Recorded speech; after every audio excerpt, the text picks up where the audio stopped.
Bom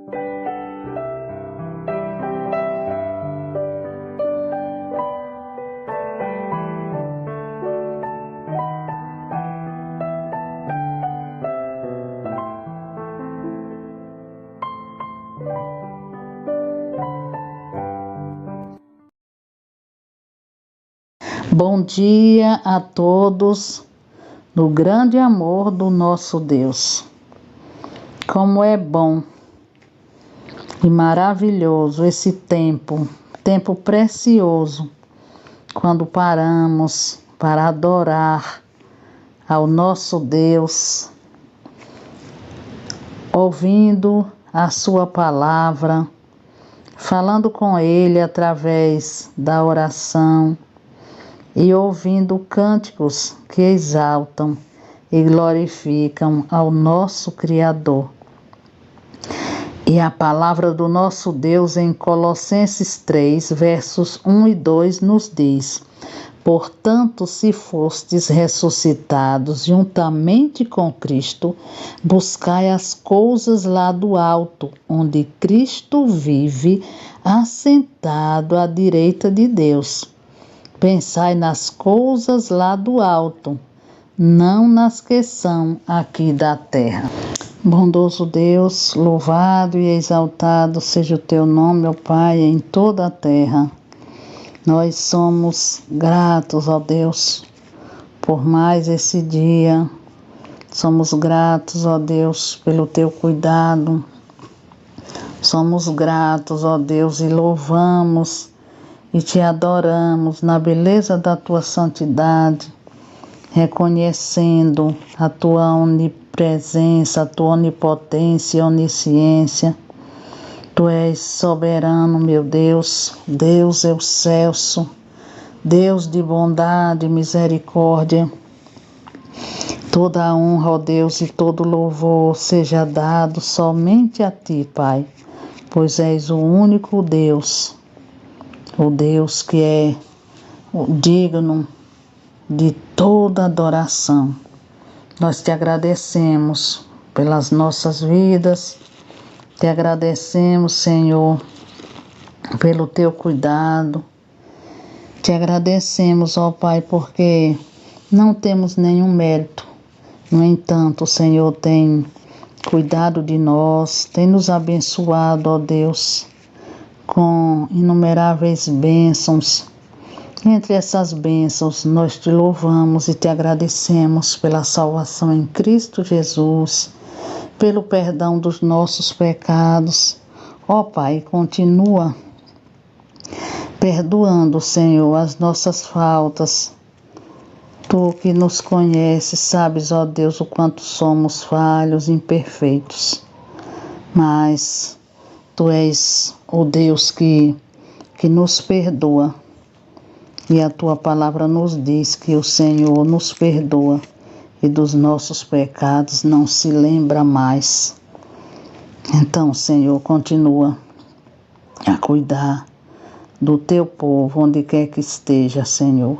Visita os lares, visita as famílias. Visita, Senhor, aqueles que estão nos hospitais, meu Deus, necessitando de um agir, necessitando, ó Pai, de uma cura. E nesse momento, Pai, nós queremos te pedir que o Senhor abra as nossas mentes, os nossos corações para continuar ouvindo a Tua palavra, guardando, Senhor, essa palavra em nossos corações e vivendo, Pai, transmitindo através do nosso viver. E que essa palavra, meu Deus, que será proclamada agora, que ela, meu Deus, que o Teu Santo Espírito faça com que haja, ó Deus, conversões. Faça, meu Deus, com que haja libertação de pecados. Ó Deus, nós precisamos, Senhor, de Ti. Precisamos, ó Deus, e necessitamos, porque sem Ti não somos nada, nem podemos fazer nada. Por isso, abençoa, Senhor, o Teu povo. Abençoa cada ouvinte, Senhor. Que essa palavra faça a diferença e que essa palavra venha suprir cada uma das necessidades espirituais. Nós queremos nesse momento te pedir e te agradecer, porque temos a plena certeza de que o Senhor nos ouve e nos responde no teu tempo. E para a glória de ti mesmo, oramos em nome de Jesus. Amém.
Muito bom dia, meus amados irmãos, graça e paz da parte daquele que era, que é e que há de vir. Que alegria, meus irmãos, estarmos juntos, que alegria podermos meditar na palavra do Senhor juntos, e que privilégio é termos o nosso Redentor diariamente conosco. Eu quero convidar você para uma reflexão breve. Na primeira epístola de João, capítulo 2, versículo 15, 16 e 17. 1 de João, capítulo 2, versículo 15, 16 e 17. A palavra do Senhor diz: não ameis o mundo, e nem as coisas que há no mundo, porque tudo que há no mundo, a concupiscência da carne, a concupiscência dos olhos, a soberba da vida, não procede do Pai, mas procede do mundo. O mundo passa bem como as suas concupiscências. Aquele, porém, que faz a vontade de Deus, este permanece eternamente. Meus irmãos, hoje eu quero meditar com vocês sobre buscando as coisas que vêm lá do alto. Nós precisamos ter um olhar crítico para as coisas que os nossos corações almejam. Precisamos, de alguma forma, avaliar se aquilo que temos desejado vem da parte do Senhor ou da parte do mundo. O João, nesse texto, ele faz uma distinção clara, uma separação evidente das coisas que procedem do Pai e das coisas que procedem do mundo. E se formos sinceros, hoje nós vivemos em um tempo onde tudo ao nosso redor está disputando o nosso coração. Não é apenas uma questão de comportamento, mas de afeição. O mundo não quer apenas a nossa atenção, ele quer o nosso amor. Hoje, as propagandas não são apenas visuais, mas elas estão inteiramente ligadas com a experiência do cliente. Ou seja, eles não querem mais só atrair, eles querem cativar também. É por isso que você compra uma coisa hoje e amanhã chega na sua casa. Porque eles estão querendo que a sua experiência seja algo único, seja algo excepcional. A comida no restaurante, por si só, não é atraente. Muitos de nós vamos aos restaurantes não pelo sabor da comida, mas pela experiência que aquele lugar gera. Nós entendemos que as propagandas de hoje, elas estão almejando não somente a nossa atenção, mas o nosso coração também. E a pergunta que nós precisamos fazer é: aonde está o nosso coração? O que atrai o seu coração nos dias de hoje? O que cativa a sua atenção e, consequentemente, o seu coração? A internet? A shopping? Marketplace? Restaurantes? Qual é o desejo? Qual é o desejo que você tem quando pensa em descanso? O que faz o seu coração descansar? Netflix, Amazon? Pedir iFood? Aonde está o nosso coração? Aonde está o nosso anseio? Aonde está as coisas que nós almejamos? E é nesse ponto que o apóstolo João nos confronta. Ele não está falando com incrédulos aqui. João escreve para crentes, com a igreja. E ele estava escrevendo aos crentes das diásporas, que agora convivem com uma cultura diferente e experimentam coisas diferentes. Ele fala com pessoas que professam a fé, com pessoas que conhecem a Deus. Ele diz que essas pessoas não podem amar o mundo. Vocês que amam a Deus não podem amar o mundo. E nós precisamos tomar cuidado, pois ao escrever isso, João nos mostra que o maior perigo da vida cristã não é simplesmente cair em pecados escandalosos, mas se acomodar silenciosamente ao sistema deste mundo. Parte do povo de Israel apostatou, abandonou a presença de Deus. Depois de alguns anos sendo cativos na Babilônia, sendo escravizados na Babilônia, o povo já tinha feito suas casas em terras estranhas, já tinham se acostumado com uma cultura estranha, já tinha até outros deuses que já não eram mais tão estranhos assim para eles, e não quiseram voltar para a sua terra natal, não quiseram voltar para a terra prometida do Senhor, preferiram ficar ali, em terra estranha. Sabe por quê? Porque o mundo não chega impondo, ele chega seduzindo. O pecado seduz, conquista e fideliza o seu coração. Por isso, tome cuidado para não desejar mais as coisas deste mundo do que as coisas que vêm lá do alto. E a grande pergunta desse texto é: aonde está o seu coração?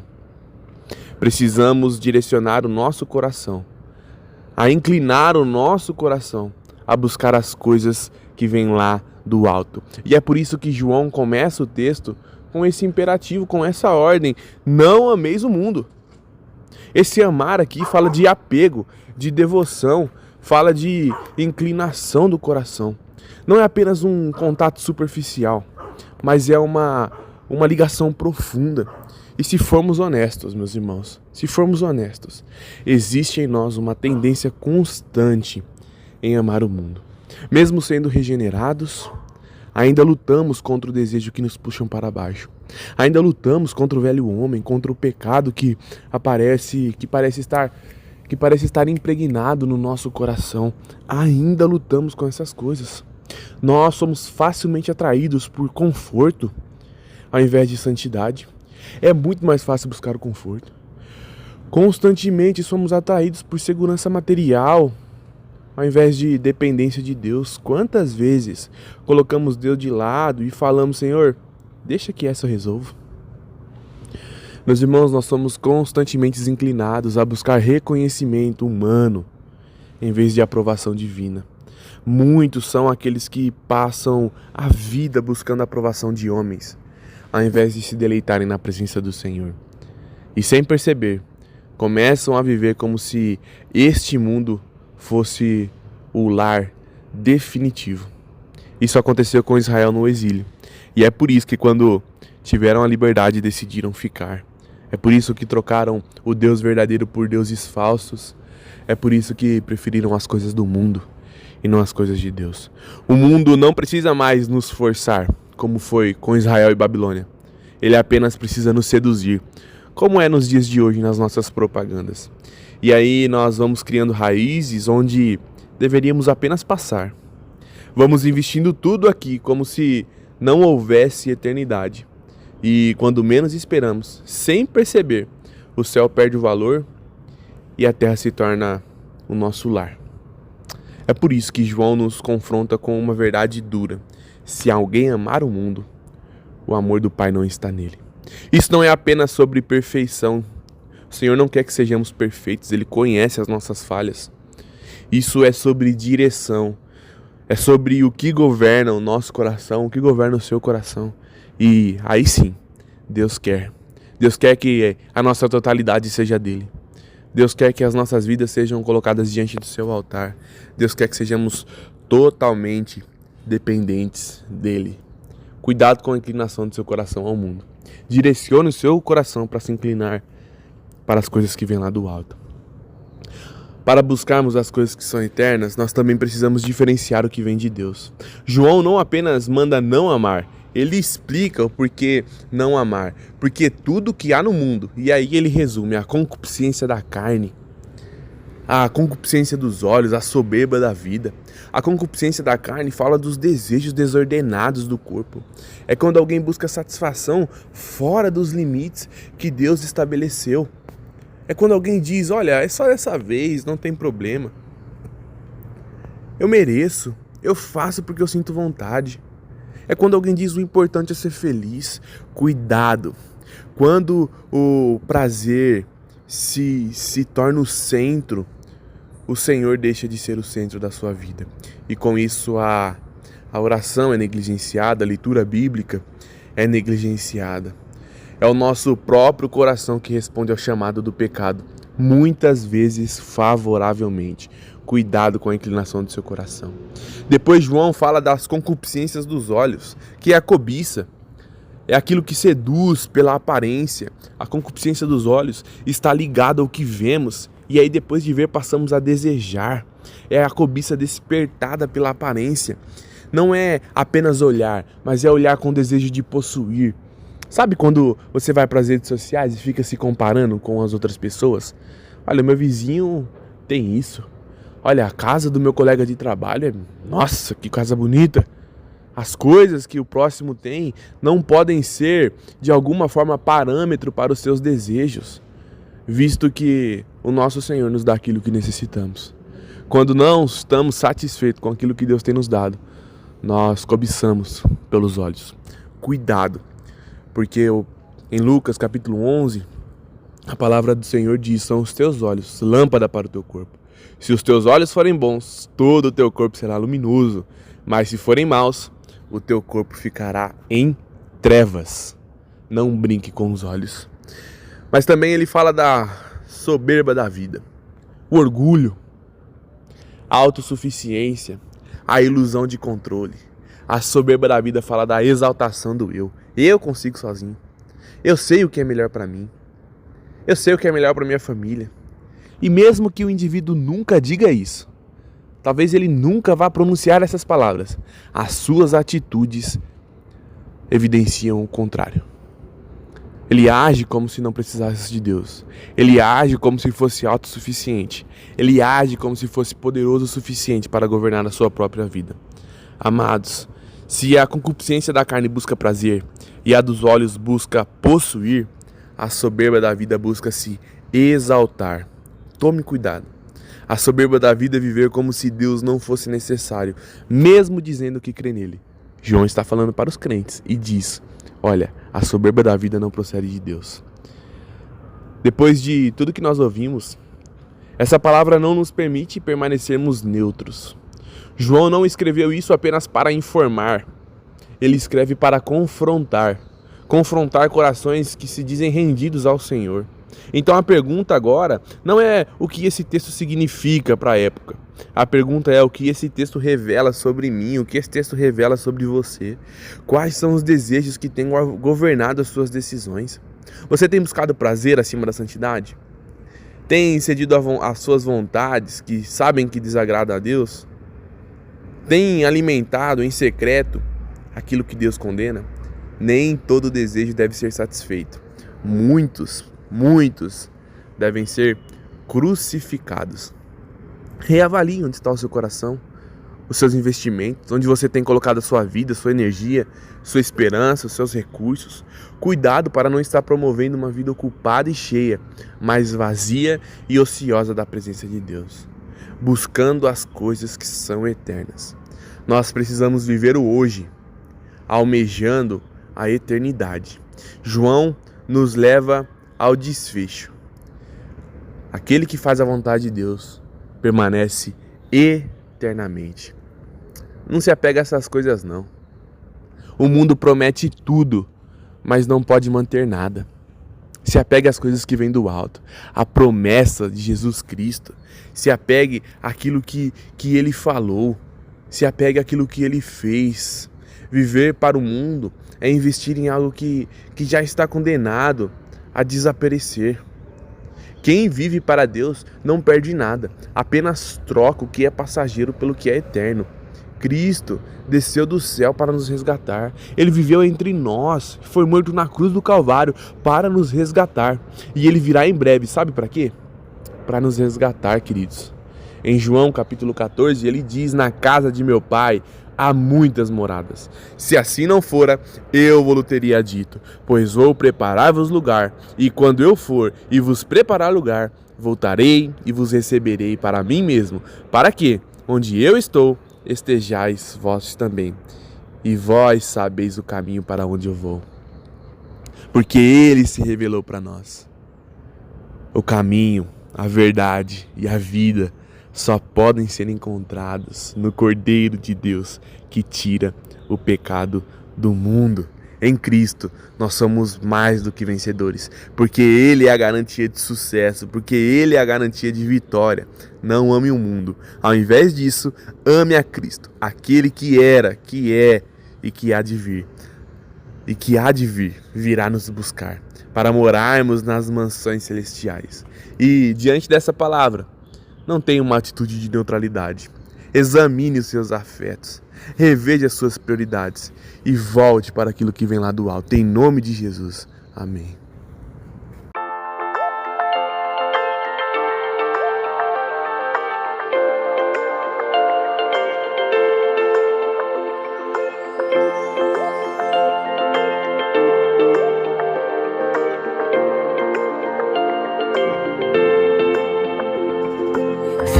As promessas do meu Salvador, cantarei louvores ao meu Criador. Fico pelos séculos no seu amor, firme nas promessas de Jesus.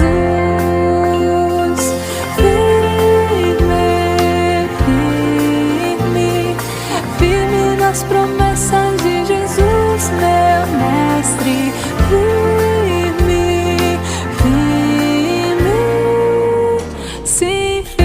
As promessas de Jesus.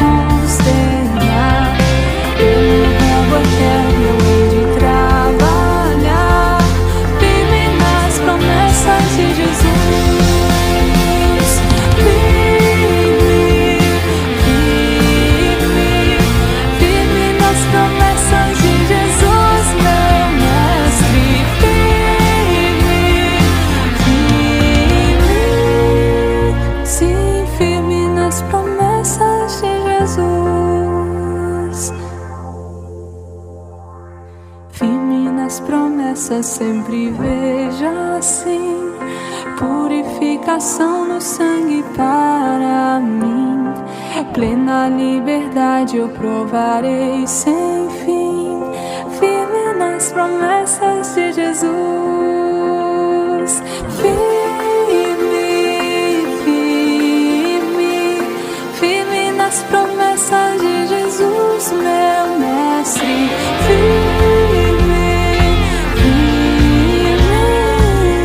sim, firme nas promessas de Jesus,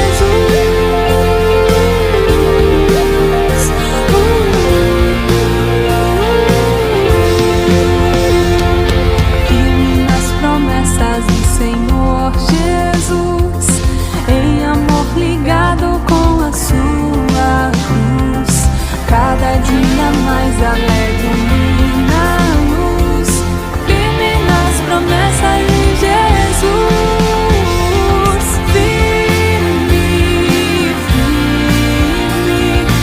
firme nas promessas de Jesus, meu mestre,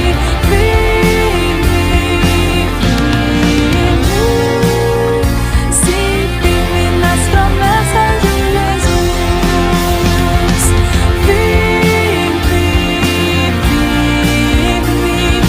firme nas promessas de Jesus, meu mestre,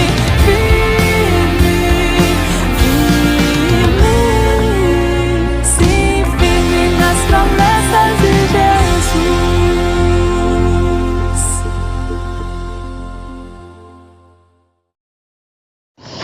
Bendito Deus, nós louvamos o Teu nome, ó Pai, por mais esse programa realizado